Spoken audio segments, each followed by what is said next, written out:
Now we're moving on to the first derivative test to find local relative maximum and minimums. Suppose that c is a critical number in a continuous function f. If f prime changes from positive to negative at c, then f has a local maximum at c. If f prime of c changes from a negative to a positive at c, then f has a local minimum at c. If it does not change signs at c, then f has no local minimum or maximum at c. So our example is asking us to find the local maximums and minimums of the function 2x cubed divided by 15x.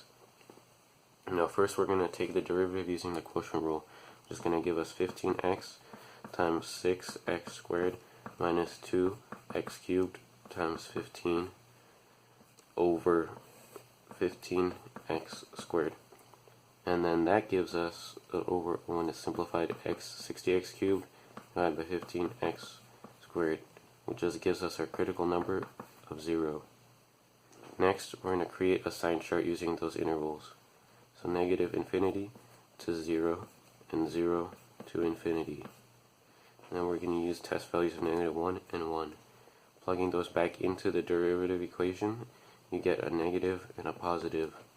So the conclusion is that at 0, 0, because that's what the y value is when you plug it back into the original equation, 2x cubed divided by 15x, there is a local minimum, and there is none local maximum because it does not change from positive to negative anyway. Now we're moving on to the concavity test using the second derivative. If the second derivative is positive for all the values of x in an interval, then the graph of f is concave upward on that interval. If the second derivative of f is negative for all the values of x in an interval, then the graph of f is concave downward on that interval. The definition of an inflection point is a point on a curve y equals f of x, and the curve has to be continuous, and if the curve changes from concave upward to concave downward, and vice versa, at that point it becomes an inflection point.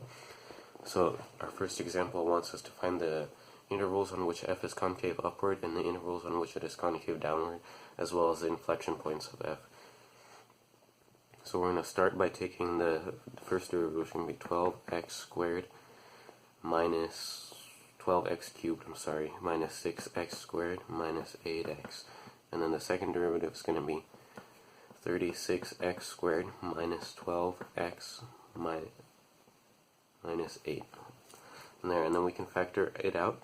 So it becomes 4 times 9x squared minus 3x minus 2. And using the quadratic formula, we can get 3 plus or minus the square root of 9 plus 72 over 18, which gives us our two values of 2/3 and negative 1/3.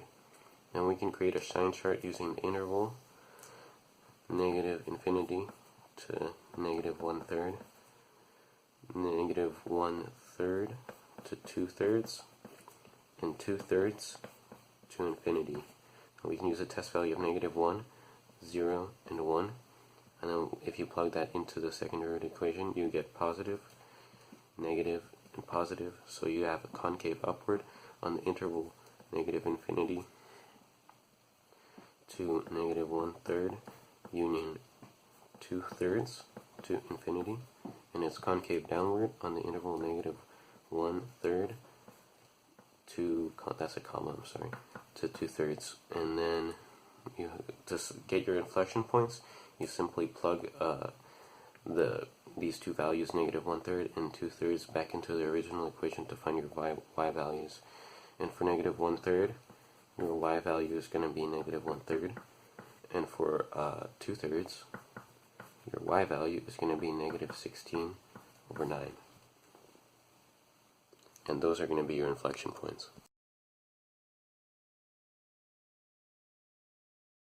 Now we're moving on to the final section of 4.3, the second derivative test for local maximums and minimums. If f prime of c equals 0 and f double prime of c is greater than 0, then f has a local minimum at c. If f prime of c equals 0 and f double prime of c is less than 0, then f has a local maximum at c. Our example wants us to use the first and second derivatives to sketch a graph of the function 3x cubed plus 3x squared minus 15x.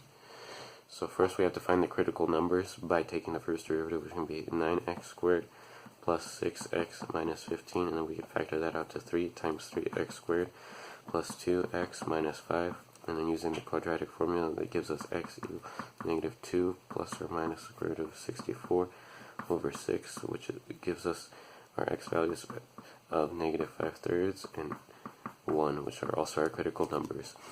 And then we can take the second derivative, which is going to be 18x plus 6, and we can plug in our two critical numbers into the second derivative, which gives us, for negative 5/3, it gives us a negative number, and then for 1, it gives us a positive number. And then, so we have our local maximum is at negative 5/3, comma 75 over 9, and local minimums is at 1, comma negative 9, and I found the y values by plugging it back into the original equation, 3x cubed plus 3x squared minus 15x. Now, we can continue by graphing these two values on these 2 points on this chart.